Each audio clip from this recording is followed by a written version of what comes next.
David, are you there? I am, Phil. Okay, let's pretend like there's something wrong with Skype, and it must be at my end. So let's pretend like we haven't talked, okay? Okay. Okay. One ringy dingy, two ringy dingies. Hello, Phil.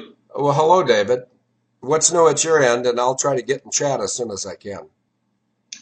I think I can link Karla Homolka to a meeting on the 22nd of October, 1996, and the murder of Barry and Honey Sherman in Toronto on the 13th of December last year. Oh, well, that's interesting. That's quite a link. I can't link anything except for I'm tired and I'm going to England on Monday or Tuesday, but go ahead. Okay, so what's really remarkable, I think, about the murder, the double homicide of the Shermans on or around the 13th of December of last year is, and I keep using that phrase, but I think it sums it up pretty well, is the level of gratuitous cruelty visited on the bodies of those two when they were still alive. And that reminds me of what was done to the body while she was still alive of little JonBenet Ramsey and the sister of Karla Homolka, Tammy, who evidently all three, or probably all three, well, in the case of the Shermans, that's two, all four were probably targeted in a snuff film. Now, do you remember what went on the 22nd of October, 1996, and what your sister's role might have been in that? Over to you. Yeah, the Great Hall of Shame, the queers at Department of Justice, with queer one being Jamie Gorelick, queer two being my sister. Oh, wait a minute. Queer one was Janet Reno. Queer two was Jamie Gorelick. And queer three was my sister. But the missing queer was Hillary Rodham, Thunder Thighs Roadhog, Clinton Rockefeller. Yeah, and it may well be that Hillary Clinton was there because she consorts with radical lesbians, doesn't she? Well, according to what I write, she does. And people can either believe what I write or not. I don't give a rat's ass. But I have to focus much of my time in the next today's Thursday, Friday, Saturday, Sunday, and the first half of Monday. I've got to finish this book. And I think Live P is here. Let me just check. Live P, I notice I didn't give you her real name, which is Joyce. But let me see if Live P is here. Yes, she's here. She's undercover today. She's a Sliverish peasant, but she'll always be Live P to me. She sent me a link to where to get a hardback book published, and I'd like personal emails from anybody that has an opinion. But I'm going to have this book done either Sunday or Monday. Then I'm going to go to England Monday or Tuesday, and I'm going to relax over there with Denise for 2.5 weeks. Then I'm going to come back here, and I'm going to have a meeting with Marcy and someone who I won't name unless he or she is here. Let me just see. Nope, he or she. Wait a minute, I might be off. Oh, no. I'm talking about someone who might be within 300 miles of Puerto Vallarta. That someone is coming to Plum City, and that someone, an agent Marcy, who's sick, she was going to be here today, but she's got something wrong with her. But we're going to have a meeting, and then I told Denise about an hour and a half ago, I have no reason to remain in America, and so I'll go to England Monday or Tuesday. I'll stay 2.5 weeks. I'll come back for the meeting with Puerto Vallarta and Marcy, and then I'll go back to England probably for 2 to 3 weeks. But anyway, enough about my travel plans. But what I'm saying is I'm very confident the United States is going to be saved, but I'm not real impressed with how they've treated Denise. And so I might just give them a gigantic finger. Over to you, David. A giant what? Finger. F-I-N-G-E-R. You said something in front of the word finger. Did you say Gannick? I don't know. I don't listen to myself, and I suggest no one else listens to me either. But anyway, right. Somebody caught that in the chat room. Whatever I said, would the chat room person who caught what I said print it so everybody knows what I said? I don't remember. Over to you, David. Yeah, well, it sounded like Gannick. But anyway, moving on. First paragraph of today's post. Well, let me give you the title. It's now 209. Kelly 209. So this guy, whether he's smart or simple or honest or crooked, he certainly cannot say that he hasn't been alerted to the treason within the gates. And the presumption would be that he's acting upon it, albeit in a very subtle way. And I recognize it needs to be subtle because Americans haven't even been, well, let me use the words of J. Edgar Hoover.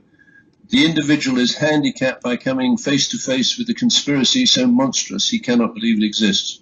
And of course that applies to Xi as well. I don't know when Hoover said that, but it's attributed to him.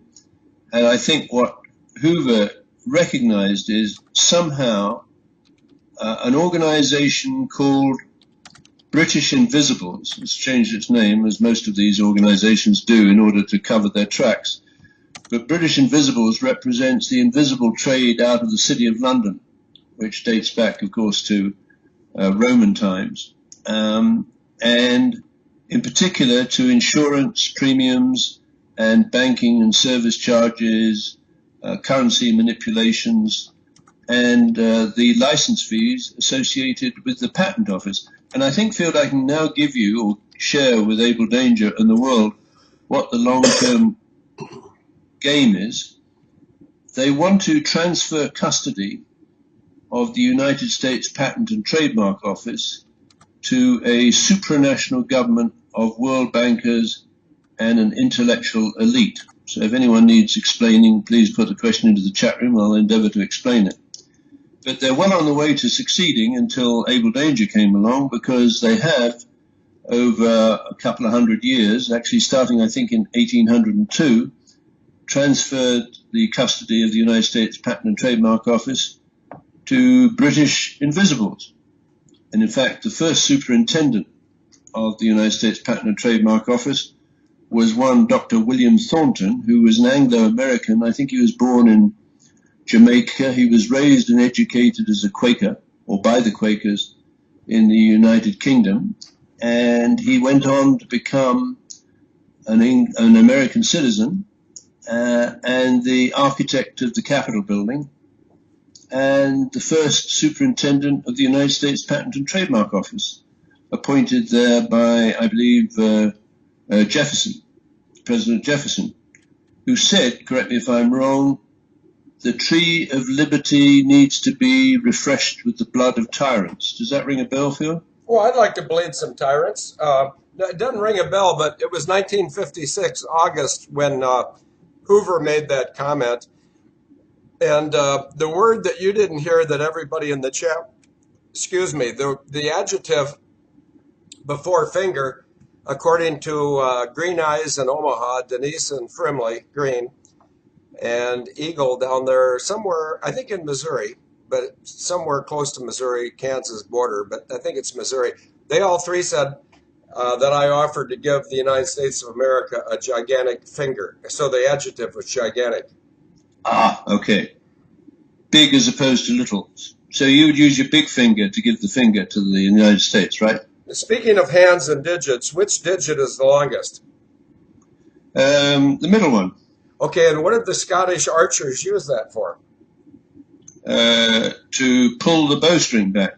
Yeah, and so when opposing crusaders would take somebody prisoner, what did they do to make sure they could no longer be an enemy? Cut the finger off. Yeah, but I just would have killed them. Wouldn't that be more effective? Well, it may be quite useful to have someone around as a slave, even if their middle finger is missing. It all depends on how much value you put on your slaves. Well, I got a message for the people that are trying to destroy my country. You can cut my finger off, but it's not going to slow me down. And I don't think it's going to slow down other people that, regardless of what nation they're in, that want the United States not only to survive, which reminds me, David, did you see that yesterday James Mattis, the Secretary of Defense, said that the United States can survive? Did you see that? No, I didn't see that. Yeah, I think the quote was actually, somebody in the chat room will put it up, probably some male who's 47 from Virginia, Excuse me, New Jersey. Sorry, Ralph Telford Russian. Anyway, he said the United States can afford to survive. And see, these people in the Trump administration communicate very effectively with people that need to pick up what they're laying down. But not everybody in America or everybody around the world, they're not targeting this information at all of us. They're targeting it at people who can pick it up. A good example is that 1 hour and 28 minutes into the State of the Union message, Donald Trump said, blah, blah, blah, blah, blah, and the new memorial. When he said the new memorial, am I boring you, David? Are you keeping up with this? I am. Can't you see my eyes are open? I'm not looking at you, thank God. But Oh, are you on camera? yes, of course I am. Well, I can't see you, so that's okay. But Well, I'm a member of the British Invisibles then, I guess. well, I'm a member of the American Methane Police. Would you like me to give you a little taste? Well, you wouldn't be able to see me to do it. Oh, this permeates 360. But anyway, Donald Trump and Mattis, they're speaking code words. And at 1:28, 1 hour and 28 minutes into the State of the Union, Donald Trump said something that included the new memorial, which is right here, meaning in the heart of the American government.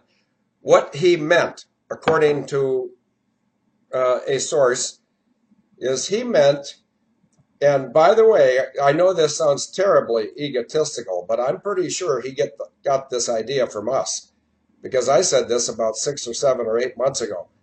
I said our government is so infected with people that are entrapped, we couldn't possibly get rid of all the congressmen and all the senators, even though we should. But I said we couldn't possibly do that because even though they're doing a very poor job in Washington, some of them might be entrapped and they know what they should be doing. And so we should get rid of the worst and keep, 20%, 30% back to welcome the new congressmen and senators. Well, that's exactly, I'm not making this up. And if anybody doubts what I'm saying, please correct me publicly in the chat room or privately via email. I don't care. FIELDMCC@yahoo.com. I think what Donald Trump was saying was that he understands that the vast majority of congressmen and senators are entrapped due to sexual deviancy, which has been videotaped, like my sister. And I think he gave them carte blanche, get out of jail free cards if they will be responsible in their duties going forward. And a large number of and I'm not political, so don't anybody think I am. I hate every politician. They're a bunch of liars, and they don't serve we the people. But Donald Trump, the president, he met with some people, and he gave them the option of staying in their job, keeping their income. My phone's ringing. Let me see who I'm going to blow off now. Okay, I'll call this party back. All right.